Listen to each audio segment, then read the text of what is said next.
আজকে আমরা এমন একটা বিষয় নিয়ে কথা বলবো যা হয়তো আমাদের চোখের সামনেই ঘটে, কিন্তু আমরা সহজে দেখি না। ছাত্র জীবনের ঝলমলে আলোর ঠিক নিচেই লুকিয়ে থাকা এক গভীর কালো অন্ধকার।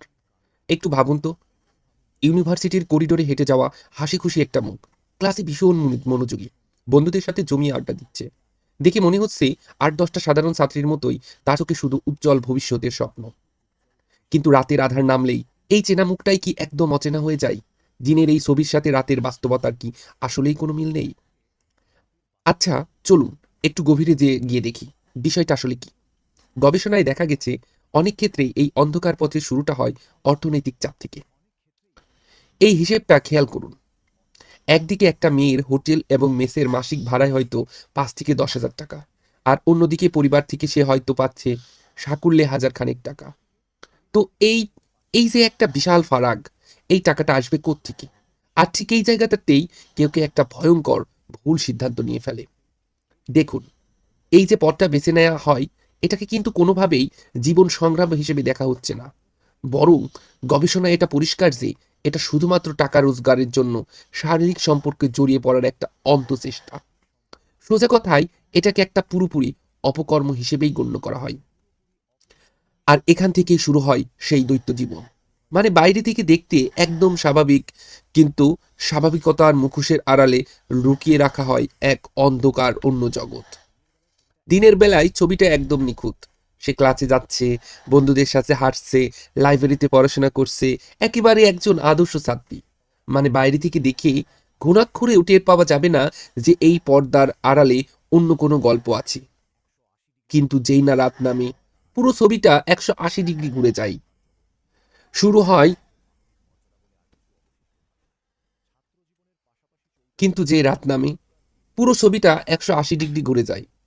তখন শুরু হয় আর একটা জীবন, একটা গোপন অন্ধকার জগৎ, যেখানে টাকার কাছে মানবিক মর্যাদা বলে আর কিছুই তো অবশিষ্ট থাকে না।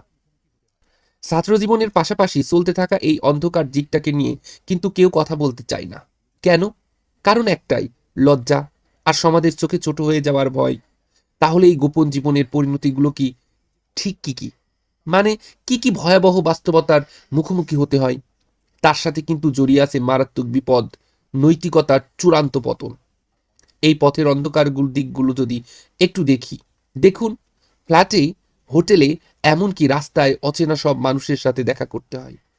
এতে শারীরিক আর মানসিক ঝুঁকির যে কতটা ভয়ঙ্কর তা তো বুঝতেই পারছেন। পড়াশোনার জীবনটা তো পুরোপুরি নষ্ট হয়ে যায়। আর সবচেয়ে বড় কথা, এখানে কোনো ধরনের সামাজিক বা নৈতিক সুরক্ষা থাকে না। এটা স্রেফ একটা অন্ধকার, অনৈতিক জীবন ছাড়া আর কিচ্ছু না। কিন্তু গল্পটা এখানে শেষ না।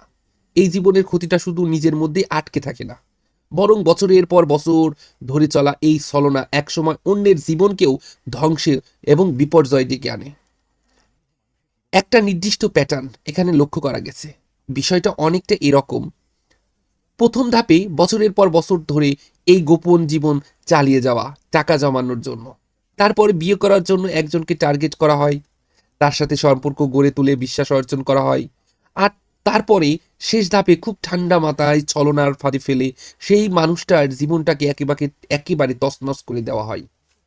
মানে ব্যাপারটা শুধু নিজের জীবন নষ্ট করার মধ্যেই সীমাবদ্ধ থাকে না, বরং এটা একটা নতুন রূপ নেয়, যেখানে নিজের স্বার্থের জন্য আর একটা নিরীহ মানুষের জীবনকে ধ্বংস করে দেওয়া হয়। এটা আসলেই এক ধরনের সামাজিক বিপর্যয়। কখনো কি ভেবেছেন এটা নিয়ে? প্রশ্ন রেখে গেলাম আপনাদের জন্য।